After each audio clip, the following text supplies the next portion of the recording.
இன்றைக்கி நம்ம சாய் கிச்சனில் கிறிஸ்பியான டேஸ்ட்டான ஜவ்வரிசி வடை தான் பண்ண போகிறோம். அது ரொம்ப ஈஸியாகவும் டேஸ்ட்டாகவும் எப்படி பண்ணுறதுன்னு இப்போ பார்க்கலாம் வாங்க. இது பண்ணுறதுக்கு நான் மாவு ஜவ்வரிசி தான் எடுத்திருக்கேன். இது ஒரு 4-5 மணி நேரம் ஊறட்டும். அப்போ தான் நல்லா சாஃப்டாக வெந்து வரும்.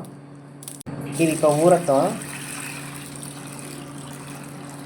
இப்போ பாருங்கள், இது ஒரு 4 மணி நேரம் கழித்து நல்லா ஊறிடுச்சு.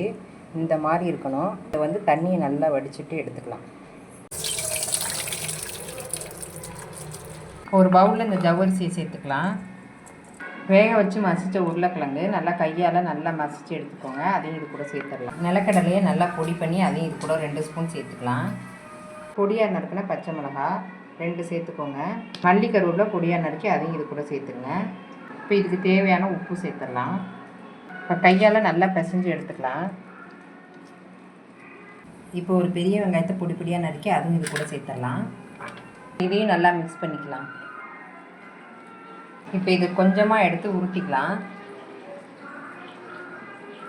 கையில் தண்ணினாது எண்ணெய்னாது தொட்டுட்டு வடை ஷேப்பில் இந்த மாதிரி தட்டி எடுத்துக்கலாம். இதே மாதிரி எல்லாத்தையும் ரெடி பண்ணிக்கலாம். எல்லாத்தையுமே இதே மாதிரி ரெடி பண்ணியாச்சு. இப்போ இதை எண்ணெயில் பொரித்து எடுத்துக்கலாம். இது பொரித்து எடுக்கிறதுக்கு எண்ணெயை சூடு பண்ணிக்கலாம். எண்ணெய் காஞ்சிருச்சு, பொரித்து எடுத்துக்கலாம்.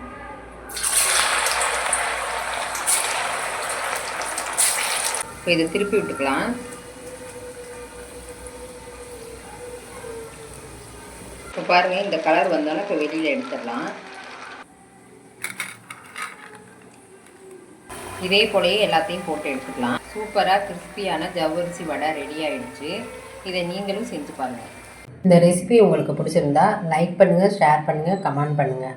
சாய் கிச்சனை மறக்காமல் சப்ஸ்கிரைப் பண்ணுங்கள். பாய்.